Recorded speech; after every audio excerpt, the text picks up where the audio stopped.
My true story from California. My son said, "You're too old to have opinions." So I stayed silent, then spoke through my will.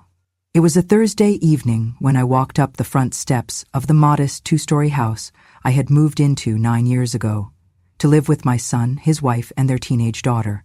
After 20 years of quietly tending books at the Fresno Public Library part-time, I was heading home, tired but content, until the silence hit me like a brick.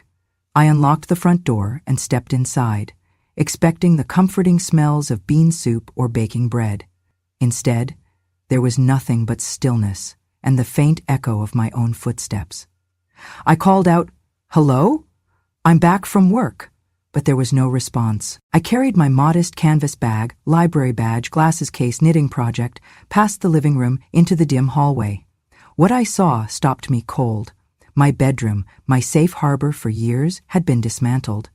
The bed frame was gone, the mattress missing, and in its place was a stack of plastic bins and cardboard boxes filled with clothes, blankets, and pillows, all haphazardly shoved in front of the door marked storage. My pillow lay on top, crumpled. I pressed my hand to the door and felt the coarse cardboard against my fingers. That's when Laura stepped out. She looked me up and down, her expression flat, as if I were an inconvenience accidentally misplaced. "Oh, Grandma," she said, voice smooth and detached, brushing a strand of chestnut hair behind her ear. "We need extra room for Faith to film her TikTok videos. Those damn backdrops, cameras, lighting, so much gear. We thought it would be more convenient if you slept in the storage room. Temporary, of course." I rested my hands on my hips. My voice shook, but I held it steady. "You did not even ask me. You moved all my things without asking." My eyes flicked over the cardboard tomb of my belongings. Matt appeared behind her, loitering with his hands shoved deep into the pockets of his jeans. He glanced at the mess, at me, but refused to meet my gaze. "Mom," he said, clearing his throat so quietly I nearly missed it. "You're too old to have opinions. We thought this arrangement made sense." I took a step forward, heart pounding. "You thought it made sense." My voice cracked, but I pressed on. "You did not discuss this with me. You just did it like I am not even here." My 13-year-old granddaughter, Faith, stepped into view, her phone hanging from one hand. She was curling a strand of hair around a blow-dryer while talking to a friend. Snorting, she rolled her eyes. "Grandma, stop being so dramatic. It is not like you will be here forever." Her tone landed against me like an unexpected slap, colder even than the silent house. I swallowed, fighting the urge to tremble. "You have no right to speak to me like that." My voice came out more fragile than I felt. I could hardly believe these were the same voices that once called me Mama, Mom, Granny in gentle tones. Laura nodded as though this were a routine transaction. "We just need the space. Faith's account is blowing up. She has opportunities coming. You understand, right?" She smiled at her daughter, oblivious to what that meant. My life erased to accommodate their priorities. In the hallway light, the boxes looked like coffins for my memories. The framed photograph of my late husband at his high school graduation, the collection of stones and shells we brought back from the Yosemite camping trip when Faith was a toddler, the shawl he gifted me on our 50th anniversary, all shoved together in plastic bins as if they were trash. I swallowed hard. It wasn't the cold walls of the storage room I feared, it was what that shove represented. I followed Laura's words back to Matt. "You're too old to have opinions." Not spoken out of care, but disdain. He shrugged, hands still in pockets, looking more like a stranger than a son. "It's not personal, we just thought." He did not finish. No apology, no regret. I pressed my lips together. My chest burned. It always did when I was tired or hurt, but I blinked it back. "You did not ask me first," I said again, hoping some part of him still heard. He looked away and stepped past me, out into the living room. Laura followed, casting one last glance over her shoulder at me, then turned the corner and closed the door behind her, leaving me standing alone in the silence. Faith's voice echoed faintly from a speaker, and then we hit record, and boom, it felt like she had just cursed me with her indifference. I stood in that hallway for a long moment, breathing in the emptiness. The pulse in my ears grew louder than Faith's voice, thudding, insistent. I patted the cabinet by the door where I kept my library badge and knitting. My fingers brushed over the braided wool of the sleeves I had been working on, meant as a gift for Matt before I moved in. That gift now lay forgotten in one of those boxes. The smell of cedar and pipe tobacco clung to my coat. It was my husband's, and I brought it closer, inhaling deep. I closed my eyes and felt my shoulders drop. I was standing alone in a house that was not mine. Voices that I had once known as home had become instruments of exile. I wrapped the coat around me and, deliberate, turned toward the staircase leading to my new home. The boxes shifted as I passed, reminding me of the life that was boxed away. I gripped the banister, but I refused to break. I took with me the memory of my bed, the softness of its comfort, the warmth of its blankets, but I would not take with me the fear of becoming an inconvenience. I would sleep. I would survive.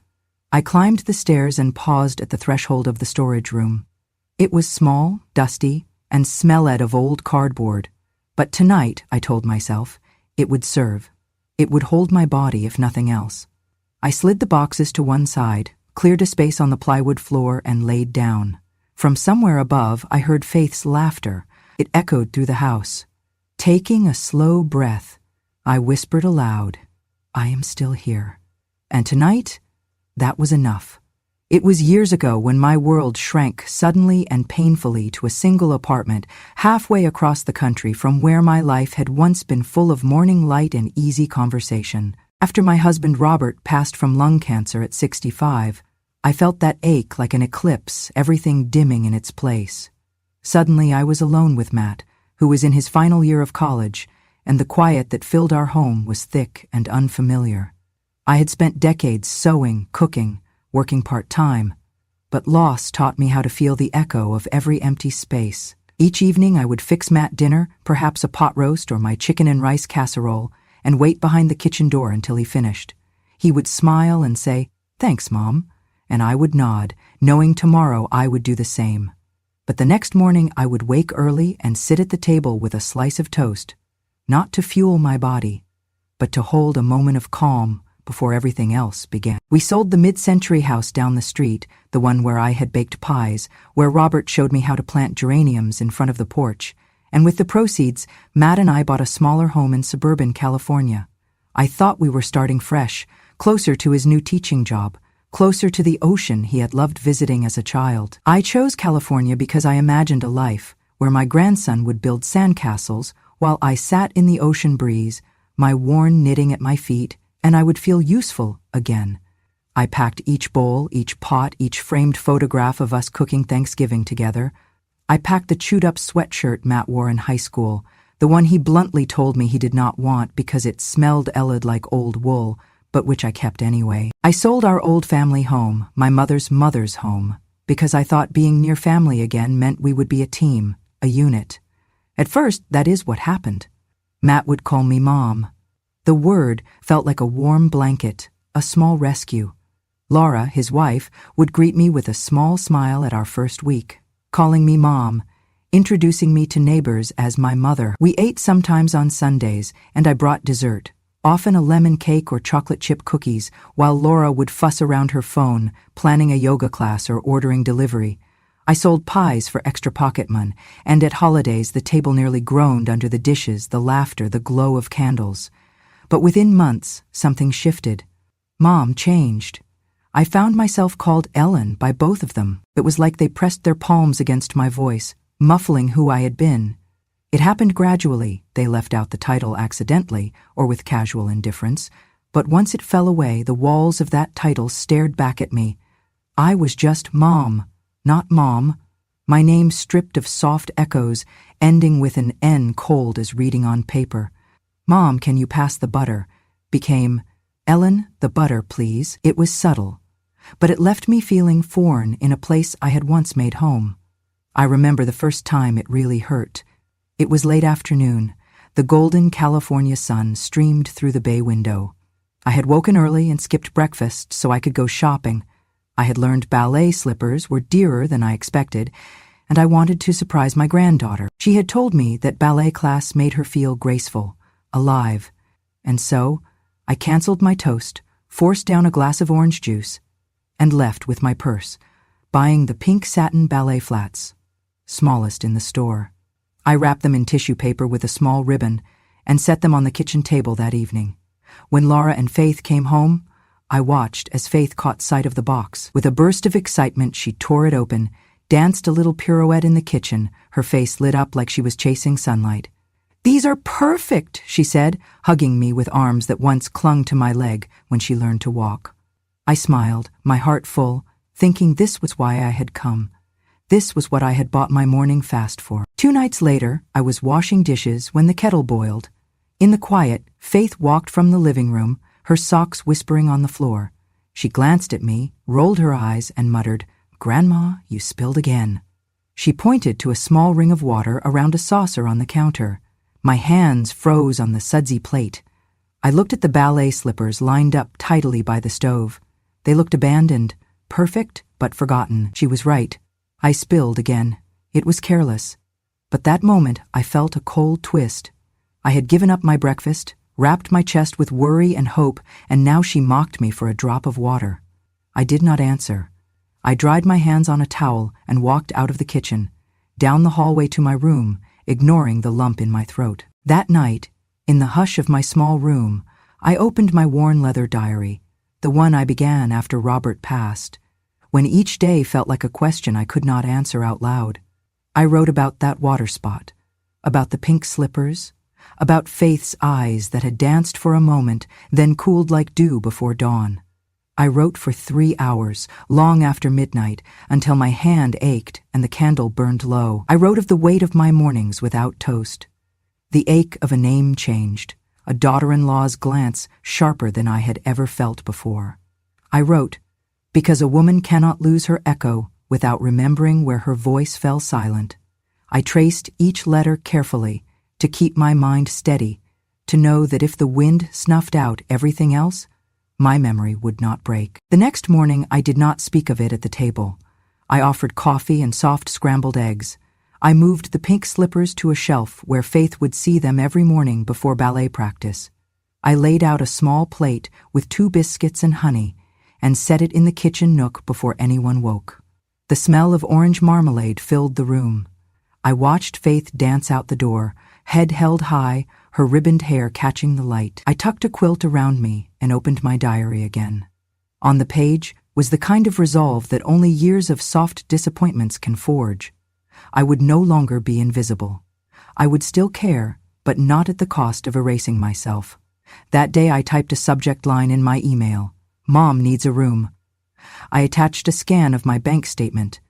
Enough savings to pay my own way. No polite preamble, no explanation, just the subject and the attachment. I included in the email that I would be moving out at the end of the month unless something changed. I hit send and felt my chest tighten, but I nodded at the quiet dignity of doing something rather than remaining crushed by silence. The ping of the sent message sounded like a small bell of dignity. I packed only a few quilts into a bag and returned the key for Mom's room to Laura with a note. "Thank you for your hospitality." I stepped into the hallway, feeling both lighter and ragged, but unbroken. I was giving up bricks of memory, but reclaiming my voice. And as I walked away, I carried with me the morning air that held a promise. I would go someplace I mattered again. It was past 8 o'clock when I came in from the grocery store, the paper bag heavy with vegetables and canned beans I was planning to cook for dinner. I paused at the threshold of the living room, noticing the glow from my son's laptop and the faint laughter of voices. I set the bag down softly and moved closer, as quietly as the creak of old floorboards in this house would allow. Matt was pacing beside the coffee table, phone pressed to his ear. He glanced at me but did not pause his stride. His voice was low, clipped. "Just say she's disoriented," he instructed. "She talks to the kettle sometimes, sleepwalking, whatever. That's enough, right?" I stood frozen behind the sofa, my heart squeezing in that moment between disbelief and something else. Fear, maybe? The kettle? My nightly companion when I brewed tea after reading or knitting? How could he use that as proof against me? I forced myself to breathe, taking a step back, almost knocking into a floor lamp. I bit my tongue and retreated, edging toward the kitchen for 3 quiet minutes of composure. I clutched the bag of groceries close to my chest like a shield. I had never been someone to lose my temper or my voice to something so orchestrated. Out of the corner of my eye, I saw Faith, my granddaughter. She held her phone in one hand, the other raised to record. She pointed it at me, smiling indulgently, then glanced at Laura and mouthed something. My heartbeat accelerated, and I thought the world had receded, leaving only the sharp realization that they were plotting. Recording me, editing my words, building a case. A case for being disoriented, crazy, no longer useful. That glassy label meant not needed. Forcing me out. Laura's voice floated down the hall, blissfully unaware she was still loud despite standing near the stairs. Stage 4 Alzheimer at 49? At least they'll take care of her. There was that nervous laughter again. A quick peal, like she wanted to make a joke, cover the cruelty. And then, wouldn't that be a relief? Mom can finally sleep without forgetting where she is? My hands shook.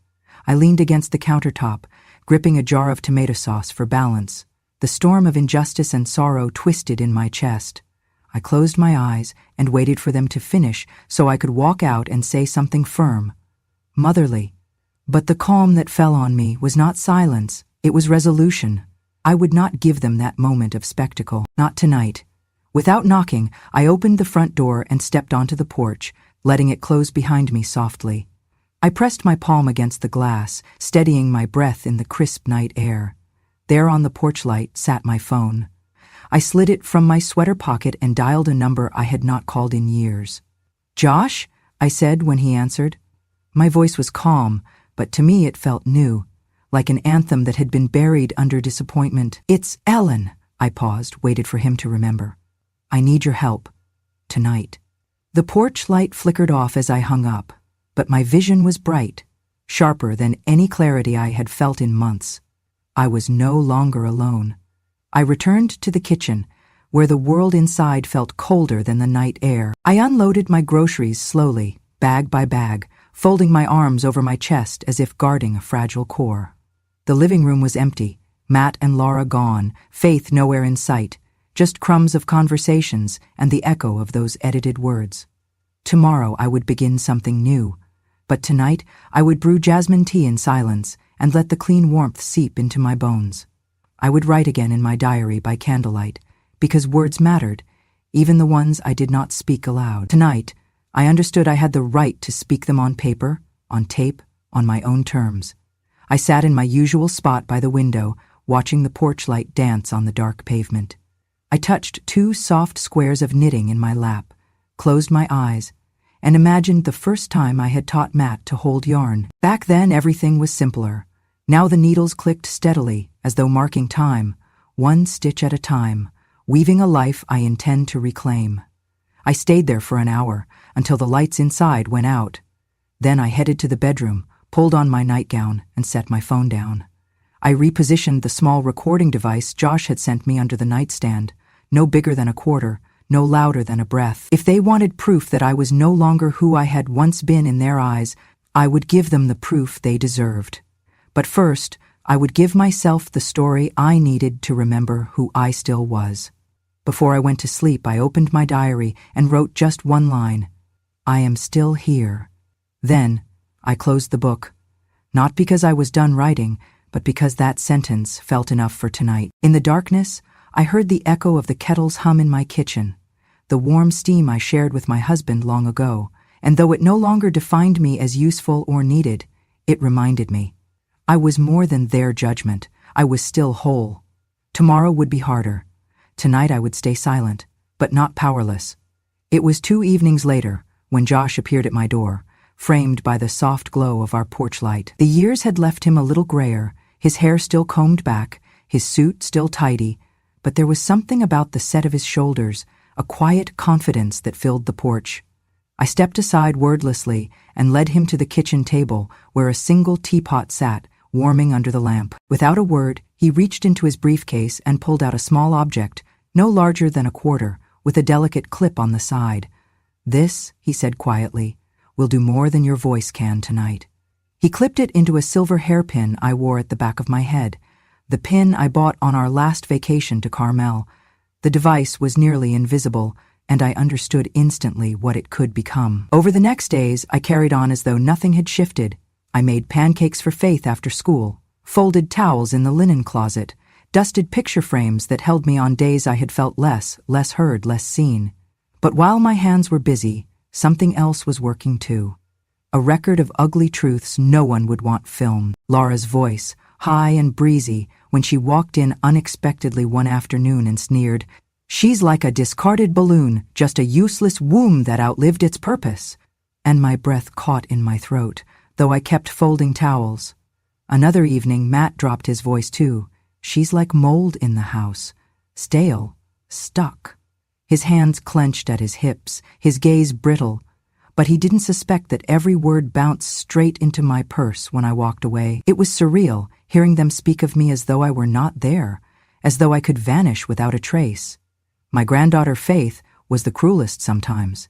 One afternoon she stood in the living room mimicking my voice, just your everyday stop and spooning speech, while pointing her phone as though filming a tutorial. "Grandma's voice is so funny," she said, lips curling into a mock sweet that made my spine stiffen.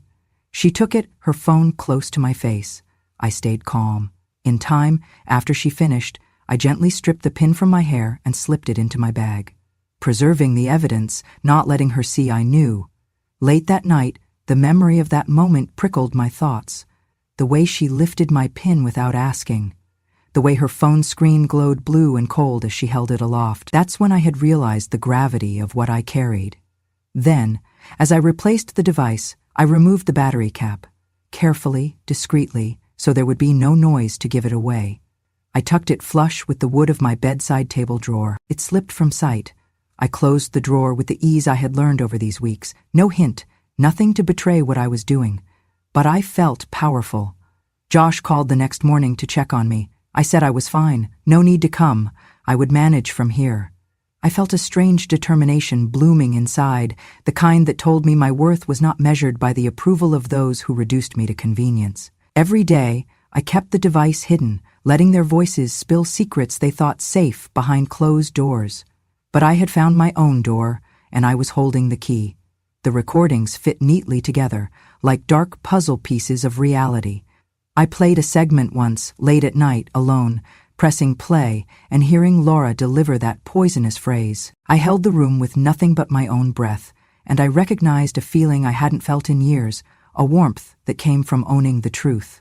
A week passed before I was ready to do anything else.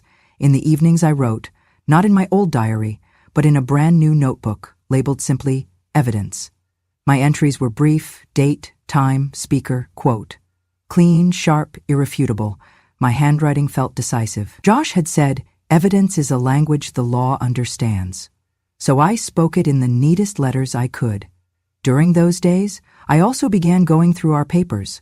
Statements, deeds, wills, stock certificates, all stored in the spare room under lock.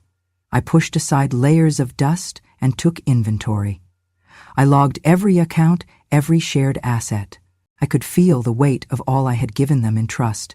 But now I knew trust alone was not enough. I would turn those pages into proof of what I still controlled. All the while I moved with calm deliberation, no shouting, no hidden cameras, just a simple device in my hair that captured voices and kept my words off their lips. I imagined sending them what I had gathered someday, and the thought brought a relief deeper than any cup of tea. One afternoon, Faith nearly opened the drawer. I watched her hand creep toward it as we stood side by side setting the table. My heart beat fast enough to echo. Her fingers paused. I swallowed and offered to help with the plates. She shifted, nodded, and left, her phone tucked into her pocket. I closed the drawer and wiped my thumb across the grain of wood, as though claiming the space again. Now I felt ready. I was no longer the quiet grandmother fading into wallpaper. I was a witness. And soon I would speak, but only after the evidence spoke forever. That night, as I lay in bed, I held the hairpin in my hand. I traced the device with my fingertip, then placed it beside my journal. There, under the lamp's glow, I wrote a single line. I have a voice that cannot be erased. It was true, and for the first time in a long time, I believed it. It was early morning when I arrived at Josh's office. The sky was still soft gray, each breath of air crisp with the promise of change. Josh greeted me with a nod, placing a familiar mug of black coffee before me. We sat at his desk, old wood flecked with the years of documents processed and quiet assurances given. "I admire your resolve," he said quietly. "This is not easy." I nodded once, swept a stray silver strand behind my ear, and laid out a folder I had carried in my coat. "These are all the accounts I hold jointly with Matt: stocks, savings, miscellaneous bonds." I tapped the top document. "I want them out of his name." He raised his eyebrows but did not hesitate. "You understand what you are doing?" "Yes," I spoke evenly. "I do not owe him anything, not after tonight." The memory of what I had gathered weighed clear and cold in my mind. First, we drafted the new will. I decided on 60% of my estate to go towards Silver Wings Foundation, a non-profit that shelters elderly women who have been abandoned or mistreated. These were women whose dignity had been chipped away until they felt invisible. I wanted to honor that, my gift as a witness. Next, 40% went to Amelia, the registered nurse who had cared for my husband during his final months. She had no obligation to me, but she sat beside me during the nights when grief was too loud to bear alone, helping me tie shoelaces, reminding me to shave, urging me to eat. I had taught her to read when she barely knew her letters, her name, the alphabet she traced with trembling fingers. I wanted Amelia to have something of mine, something she could claim as hers, done by lasting kindness. Josh watched me write out the clauses and sign. Then he slid across a deed transfer for the stocks. I withdrew my signature from the shared account technologies and inserted it into a sole provider clause. Finally, he led me to the bank. It was quiet at this hour, the lobby still echoing faint footsteps of cleaners. We approached the safe deposit area. He entered his code, handed me the key, and I opened the black steel door to reveal a small safe. Inside lay a single envelope addressed to Josh, and beneath it something smaller, my USB. Musty leather journals, the hairpin recorder, a few legal receipts. "Why here?" I asked softly. He smiled a gentle half-smile. "So it is not your home children can search without cause." I placed the USB inside, together with a note in my handwriting. "If I die unexpectedly, medical accident, disappearance, whatever, open this first. Justice exists here." Josh nodded. "Good." We left the bank together. He walked me to my car and finally asked, "Ellen, do you want me to deliver the notice, or would you rather—" I looked up. There was a stillness in his eyes that mirrored my own steadiness. I paused. "I want to do it myself, by mail." He nodded and uncluttered a single envelope from his briefcase. Inside, a typed letter giving 30 days' notice that I would be vacating the house. He sealed it for me. When I drove away, I held the envelope in my lap, breathing in the clean morning air. I did not feel cruel. I felt necessary. I had agreed to disappear from their expectations, not to disappear from life. That evening I baked an apple pie for the final time in that kitchen. The crust was flaky and golden. I sliced one piece, the crunch edged perfect, just as Matt used to like it. I placed it on a paper plate, covered it carefully, and tucked it into the mail notice envelope for delivery later. Later that night, I took everything I would need, a small suitcase, my knitting, a few journals, and that ring I had worn since Robert's death, and I left. The house was quiet, the lights off. I did a final walk-through, touching the living room table where Laura once mocked me, lingering by the window overlooking the garden I had planted. When I closed the door behind me, I did not turn around. I drove into the dusk and watched the sky swell with violet light. I felt no regret. I had learned the power of my own worth. I had given away everything that tethered me to a life I no longer shared, but I held something they did not: my dignity. At a little guest house near the foothills, I set my suitcase down, tucked the pie into a basket, and settled in. I brewed a cup of tea, pulled out a notebook, and began to write the first letter of the next chapter. I had stayed silent for long enough. Now I signed with intention. I spoke without raising my voice. I signed with clarity. And I finally chose peace. That night I slept with drive and determination humming beneath the quilt, confident that even when I stopped speaking, my actions would echo. It was the morning I baked one last apple pie in that kitchen I'd called home. The house was still and empty of voices. I measured each ingredient with precision, the way I always did. 2 cups of flour, a pinch of salt, 6 crisp Granny Smith apples sliced thin. I rolled the dough with steady hands, humming a lullaby Robert used to sing. As the pie baked, golden steam curled into the air, sweet and heavy with memory. While it cooled, I sat at the table and laid out everything I intended to send. A single dried apple slice, long kept in a glass jar, labeled Matt's favorite crisp edge. The original family photo, unedited and uncropped. Me standing at the table, arms wrapped around my smiling grandson. The small USB drive containing every recording I had gathered, and a folded letter in my handwriting. My voice might not be loud enough to reach your world, but the recorder hears clearly. Once the pie cooled, I sliced a perfect wedge, thin, crunchy edge, soft in the center. I wrapped it carefully in a piece of parchment, then placed it inside a simple brown box I'd purchased at the post office. Beside it went the dried slice, carefully labeled, the photo, the USB, and the note. I closed the lid and tied twine around it. I drove early in the afternoon to the post office near the foothills. The sky was overcast, light drifting like old promises. The postal clerk scanned the box, set the receipt in my hand. I nodded, voice barely a whisper, "Thank you." Then I turned and walked outside, leaving that chapter behind. The next evening, I sat by the fireplace in my little guest room, sipping chamomile tea when my phone lit up. Matt? Then 5 more calls. Then text after text. "Mom, what is this? Why did you send that? Please answer." A final message, almost pleading, "Are you okay?"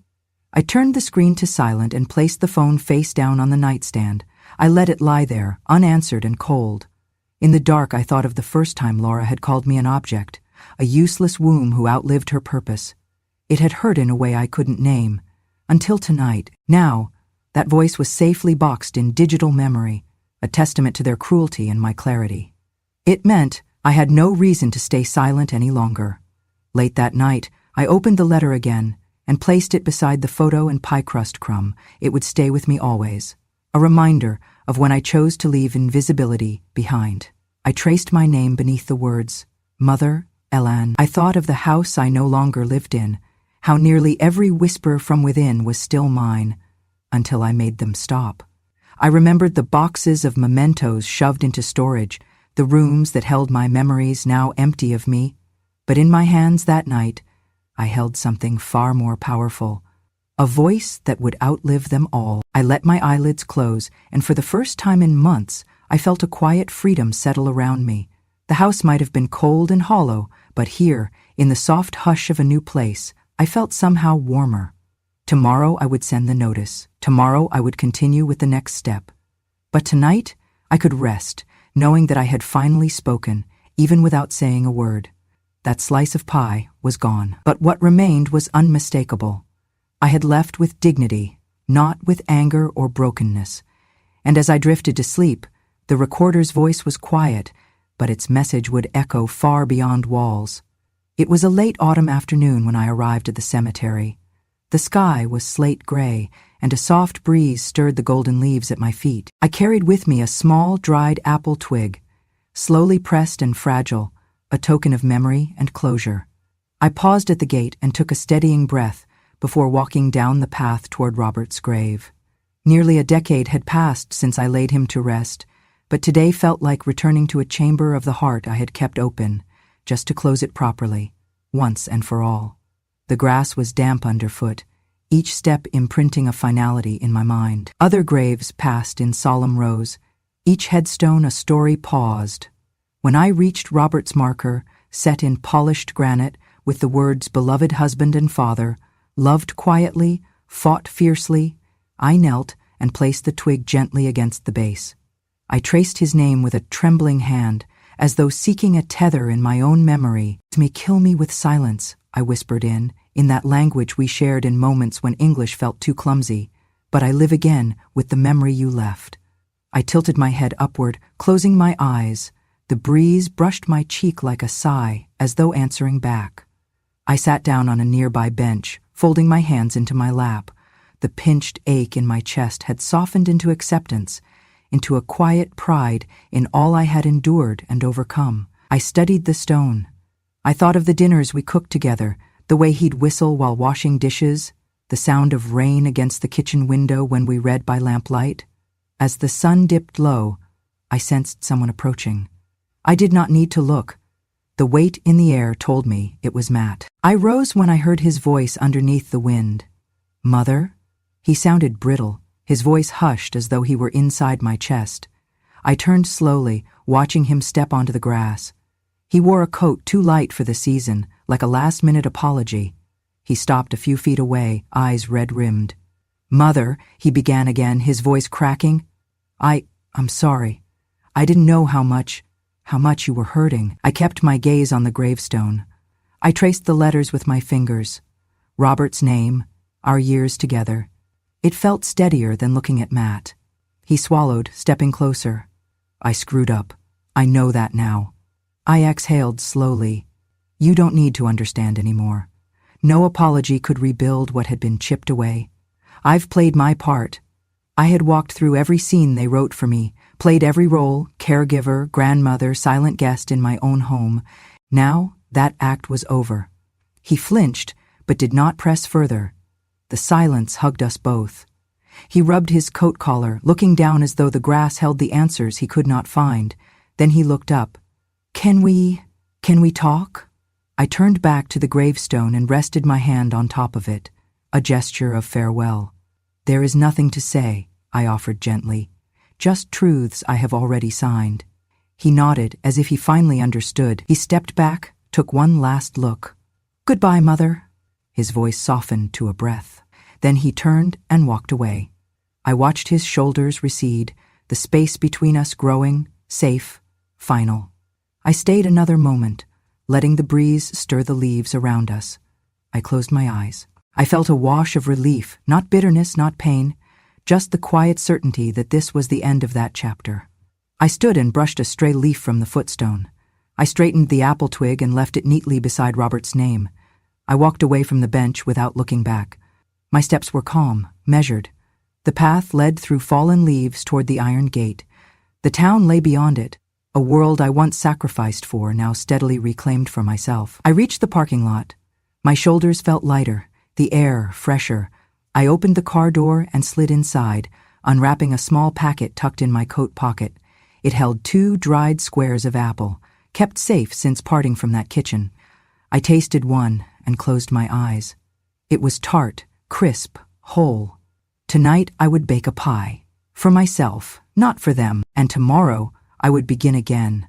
I started the car, ready to drive away. The cemetery lay behind me, still and silent.